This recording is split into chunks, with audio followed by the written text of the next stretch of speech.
Shalom, shalom encore, shalom, shalom, shalom, shalom aux bien-aimés dans le Seigneur, shalom.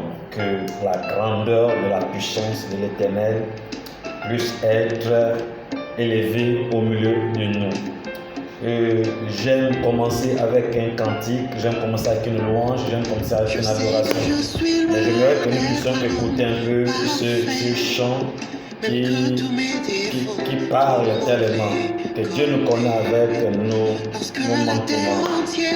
Me montre du doigt, tu tournes ton regard, tu vois le meilleur en moi. J'ai pas besoin de faire semblant. Je n'ai pas besoin de faire semblant d'être heureux, car ce que mon être manifeste, c'est ce que mon cœur doit manifester. Si mon cœur est blessé, je ne dois pas faire semblant. Tu vois le meilleur en moi. À chaque fois tu me regardes. Alléluia. Tu me rends meilleur. Amen. Que je sois, je ne suis rien sans toi. Ne me laisse pas sans moi, j'ai froid. Tu es mon abri et la force qui me fait tenir dans ce monde féroce. J'ai besoin de toi, j'ai besoin de toi, il n'y a que toi. Tu vois le meilleur en moi, tu vois le meilleur en moi, tu vois le meilleur, tu vois le meilleur en moi. Chaque fois que tu me regardes, tu vois le meilleur en moi, tu vois le meilleur, tu vois le meilleur en moi.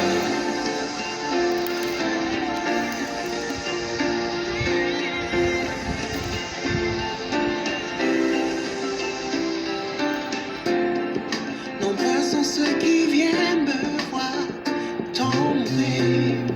Toi fidèlement, tu viens me relever.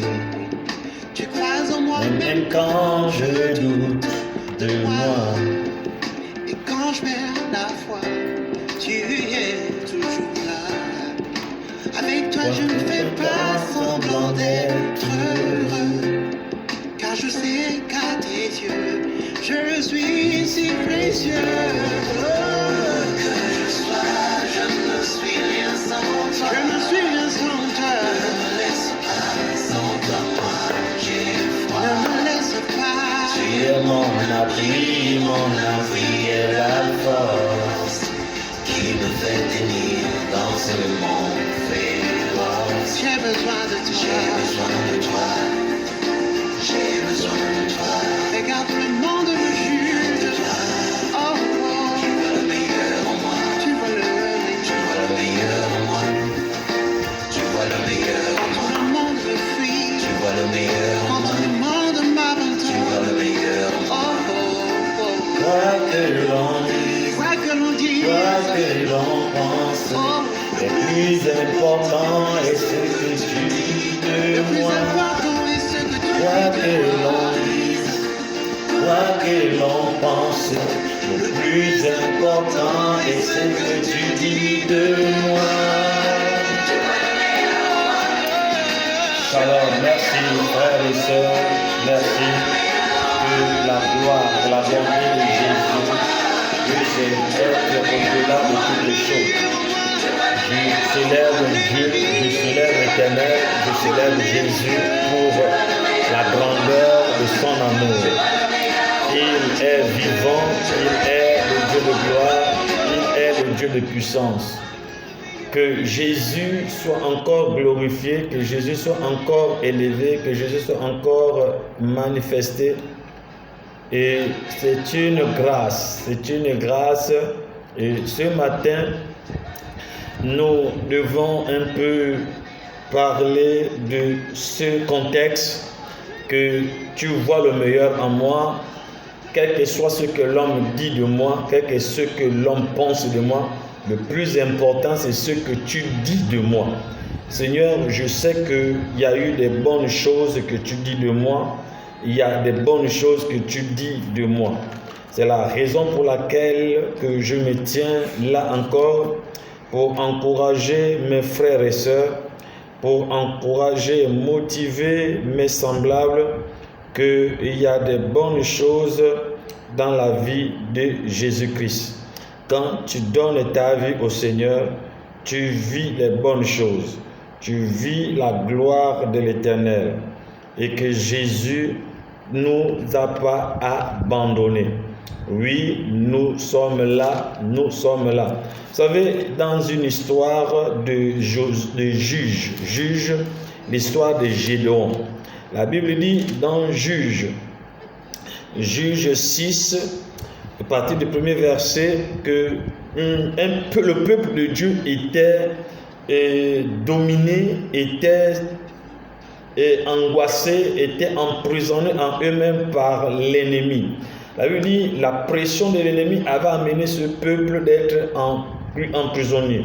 Parce qu'en face d'eux, il y en avait des hommes forts, des hommes de guerre, des hommes puissants, et qu'ils ne pouvaient pas les affronter.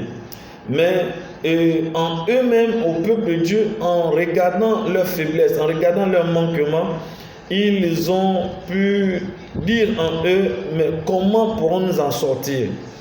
Et quand nous lisons ce texte, la Bible dit, quand Dieu descend vers Josué, il dit, vaillant héros. Vous voyez, en face de l'autre côté, on voyait en eux des peureux, des hommes incapables de se lever, de les affronter. Mais Dieu avait un autre regard sur Gédéon. Et quand il descend sur Gédéon, il dit vaillant héros. Gédéon dit, ne te moque pas de moi. Comment peux-tu me donner ce genre d'identité que je ne suis pas? Vous savez, nous sommes souvent, nous acceptons des fois des identités que les autres nous donnent, des fois que nous ne sommes pas. Et l'identité que Dieu te donne, tu refuses cela. Parce que la réalité de la vie ne te rassure pas d'accepter ces conditions-là. Ne te rassure pas d'accepter, de te dire Amen. Parce que dans la vie, pour manger, c'est des problèmes. Pour avoir même un habit, c'est des problèmes. Et quand on va te dire, oh, homme riche, tu pourras capable de pouvoir faire du mal à celui qui annonce ces paroles. Mais pourtant, ce sont des paroles vraies. C'est des paroles poussées par l'esprit de te l'annoncer. Mais vu la situation que tu as, tu refuses ces genres de paroles parce que la réalité n'est pas en accord avec ce que tu vis. Oh bien-aimé, et souvent aussi, il y a des réalités que l'homme tribue aux autres quand il te voit, mais tu es pauvre, hein, parce que ton attitude dégage l'esprit de pauvreté. Ta situation dégage l'esprit de pauvreté. La situation que tu vis dégage une attribution à ta personne. La situation que tu regardes dégage un sujet à ta personne. Mais est-ce que c'est ce que Dieu dit de toi? Bien-aimé dans le Seigneur, nous devons des fois refuser les attributions que les hommes nous donnent. Des fois, ce ne sont pas des attributions que Dieu a déclarées sur nous. Cherchons à connaître ce que Dieu dit de nous. C'est la plus importante chose que l'on veut en avoir, c'est ça. De chercher à connaître ce que Dieu dit de nous. Ce que Dieu dit de toi, c'est ce qui est le plus important. Ce n'est pas ce que l'homme dit. Des fois, ce que l'homme dit de toi n'est pas ce que Dieu dit de toi. Et ce que Dieu dit de toi et que l'homme vient confirmer, tu diras Amen et cela fait que le témoigner ce que Dieu est en train de faire avec toi. Donc, bien-aimé dans le Seigneur, j'insiste sur cela pour que tu puisses mieux t'accorder à Dieu, à l'Esprit de Dieu, pour comprendre ce que Dieu dit de toi. Et cet homme, quand il avait reçu cela de Dieu, cette personne, Gédéon, il a dit non, c'est impossible. Et il fait un peu la revue, l'image de refuser. Amen, il ramène la réalité à Dieu, que ce que tu dis n'est pas vrai. Que ma famille est la famille la plus pauvre. Et ce n'est pas possible que tu peux dire que de ma famille, je suis le vaillant héros. Et je suis le plus jeune de ma maison. Et donc, je ne peux pas être le vaillant héros. Et donc, je dois établir la réalité des effets de ce qu'il vit à crier à Dieu, qui Dieu vient lui transmettre ce que Dieu avait fait de lui avant même sa naissance, son existence dans ce monde. Et souvent, c'est ce que nous vivons souvent dans notre vie. Et souvent, il arrive des fois un frère inspiré par Dieu, il vient dire, ô grand homme, sois béni et que je vois en toi le majesté. Tu vas dire non, ne te moque pas de moi parce que peut-être tu viens de perdre ton père, tu viens de perdre ta mère, tu viens de perdre tes ennemis, tu viens de perdre la personne la plus importante qui participait et qui te soutenait financièrement. Il le dit, c'est parce qu'il sait que c'est ton temps de rentrer dans cette dimension.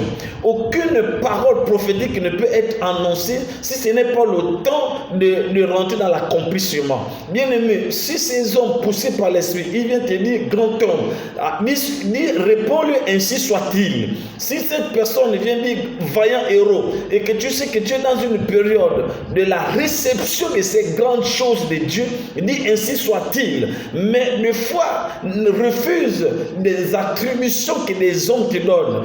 Dans des situations, disent, oh mais tu es ma boule, et tu n'es rien.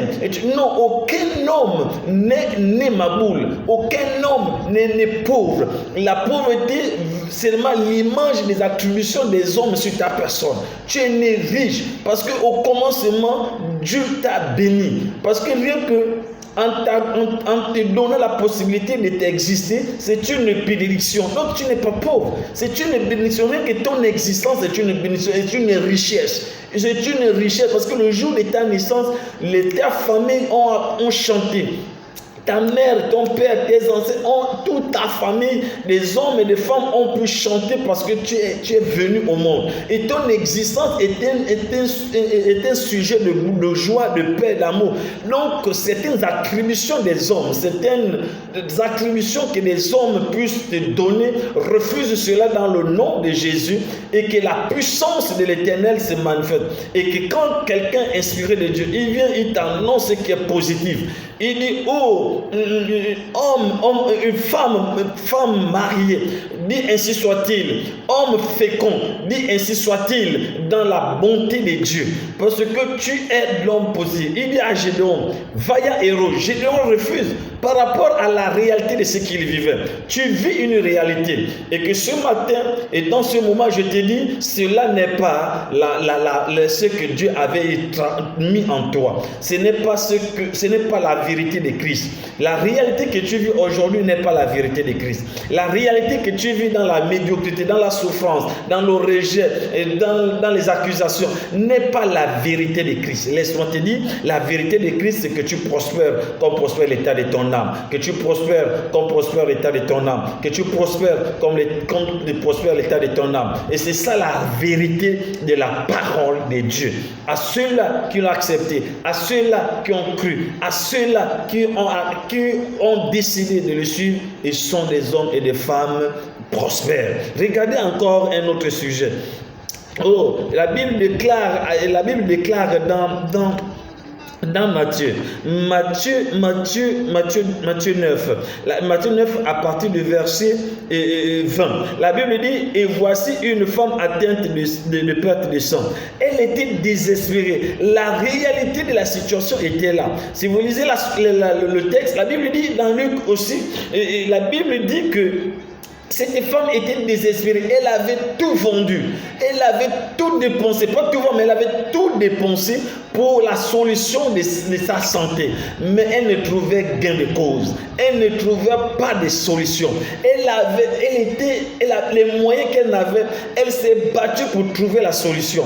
Mais laisse-moi te dire, dans cette période de décembre, et qu'on est en train de vivre une transition, la transition de laisser 2020 pour aller en 2021. Et dans cette transition, et que l'esprit de Dieu, l'esprit de guérison, Dieu lui-même, en train de faire son passage dans le Gabon, en train de faire son passage dans ta famille, en train de faire son passage dans des familles, en train de faire son passage dans les lieux de culte, en train de faire son passage dans les communautés religieuses. Il est en train de faire son passage.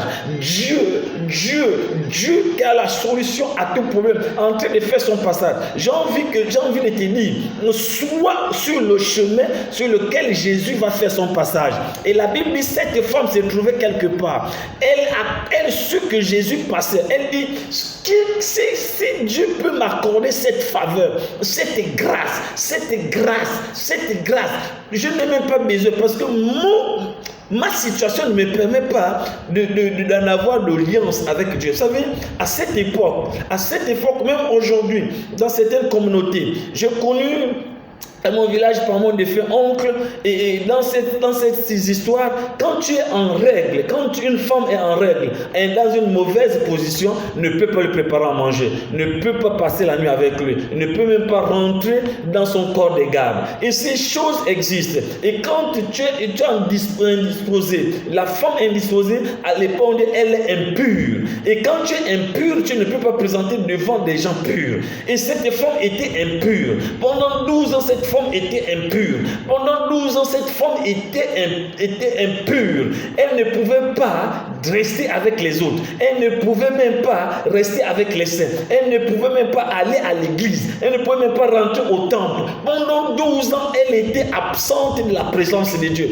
Et dans cette difficulté, elle cherchait la solution. Elle cherchait la solution par des hommes, par tout moyen. La Bible dit, elle dépensa tous ses revenus parce qu'elle cherchait la solution. Et ce jour, la solution passait sur son chemin. Je suis en train de te dire, la solution en train de passer sur ton chemin. Sois attentif, bien-aimé. C'est la raison pour laquelle, pour être attentif, il faut être dans un travail de jeûne et prière. Il faut être dans une communion personnelle. Et c'est en restant dans une communion personnelle avec le Seigneur, tu pourras comprendre que Jésus est en train de passer. Et voici ton occasion de rentrer dans la victoire. Et cette femme a dit, ma situation ne me permet pas de me présenter devant Dieu, devant Christ. Donc si je m'approche, les gens connaissent ma situation, ils vont me rejeter, ils vont me refouler. Parce que ma situation pourra être reçue comme une situation impure. Parce que mon état ne permet pas d'être devant un saint. Elle a dit, permets-moi seulement de toucher son vêtement. Et que par son vêtement, que je sois en contact avec lui. Et si je suis en contact avec lui, la purité va manifester. Et je serai pur. Je serai pur. Je serai pur. Et la Bible dit, et quand sur ce chemin, elle eut la possibilité, l'Esprit de Dieu l'aida à pouvoir introduire sa main parmi des hommes purs, parmi des hommes sanctifiés. Et sa main, son être qui était sale, Dieu a pu lui donner la faveur d'introduire sa main au milieu des hommes purs. Et la Bible dit, sa main toucha son vêtement, le vêtement de Christ, le vêtement de Christ. Touche maintenant Christ, le vêtement de Christ. Et la Bible dit, une puissance est sortie de lui et manifesta dans la vie de cette femme. Et cette femme, saisie de cette puissance, fut être guérie sur le champ. Et de là, elle eut une gloire étonnante, une possibilité de s'introduire au milieu des saints, au milieu des personnes normales, parce qu'elle ne pouvait plus être pure. La Bible dit, Jésus dit, qui m'a touché? Et parce que Jésus savait que quelque chose s'est passé pour faire du bien à quelqu'un. Et Jésus voulait voir cette personne à qui la force qui quittait en lui a sanctifié son être. Et quand Jésus regarde derrière, il se rend compte que c'est une femme. Et voyant cette femme tremblante, elle avait été tourmentée, elle avait tellement peur. Et Jésus dit, va, ta foi t'a sauvé. Parce que ce que tu viens de faire, c'est quelque chose d'extraordinaire. Bien-aimé, je veux te dire de t'élever. Lève-toi et sois attentif, parce que dans cette période, le Saint-Esprit est en train de passer. L'Esprit Dieu est en train de passer. L'Esprit de guérison est en train de passer. L'Esprit de la restauration est en train de passer. L'Esprit d'élévation est en train de passer. Mais il faut être sur le chemin sur lequel Jésus va passer, afin que tu sois en contact avec lui. Si tu es en contact avec lui, bien aimé, quelque chose va se passer. Quelque chose va se passer. Quelque chose va se passer. Si quelque chose se passe, tu vis les merveilles de Jésus. Tu vis les merveilles de Jésus.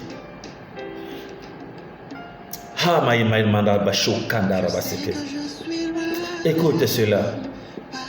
Écoute cela. Même que tous mes défauts, tout le monde les connaît. Comme cette femme. Parce que la terre entière, cette femme souffrait pendant 12 ans. Donc, les gens connaissaient sa situation. Et cette femme n'avait pas besoin de faire semblant. Et comme toi, tu n'as pas besoin de faire semblant. Mais ce que tu dois faire, c'est de manifester la foi en Dieu. À chaque fois tu me regardes. Parce que c'est le temps que Jésus est en train de regarder sur ses semblables. Sans Jésus, tu n'es rien.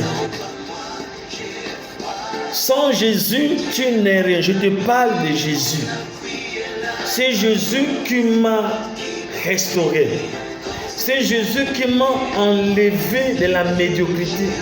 C'est Jésus qui a façonné mon être. C'est Jésus qui m'a établi. Je te parle de ce Jésus. Je ne te parle pas de l'Imandi. Je ne te parle pas de l'autre Jésus. Je te parle de Jésus de Nazareth. Jésus qui a été révélé par des hommes remplis de la puissance de Dieu. Je te parle de ce Jésus que mes pères ont prêché. Je te parle de ce Jésus que mes pères ont annoncé.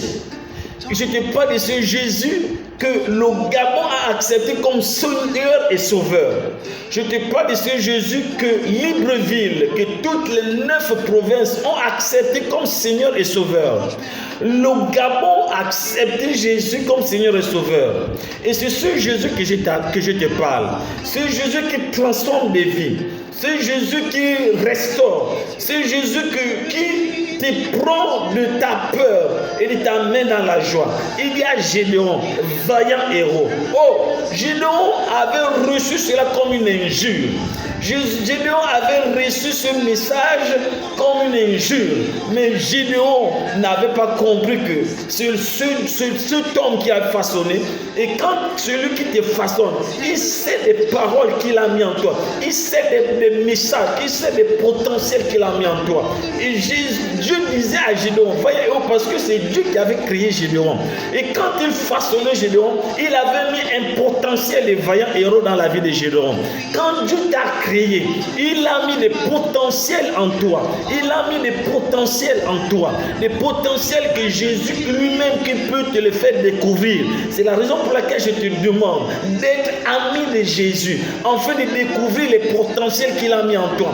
Tant que tu n'es pas ami de Jésus, tu ne pourras jamais comprendre ce que Dieu a mis en toi. Sois ami de Jésus pour comprendre les ministères, pour comprendre la vie, pour comprendre la vision que Dieu a mis en toi. Frère, sœur, sois ami de Jésus. Sois ami de Jésus et tu contempleras la gloire et la puissance de Jésus. Ma prière, c'est que la présence de Dieu soit avec toi. Ma prière, c'est que la grâce de Jésus puisse demeurer. Sois véritablement ami de Dieu. Et célèbre-le de tout ton cœur et que la gloire de ta bonté puisse être élevée. Jésus est rempli d'amour. Vous savez, avec ce chant qui dit « Je suis amoureux de Jésus », mais je ne sais comment l'expliquer. C'est parce que quand on sort d'une étape terrible et qu'on dit vraiment, je ne sais même, il y a des choses, vous savez, cette femme, si tu posais la question à cette femme, comment tu vis, comment tu as fait, elle dit, il y a des choses qu'il faut vivre pour comprendre. Tant que tu ne vis pas, et quand on t'explique, des fois c'est difficile.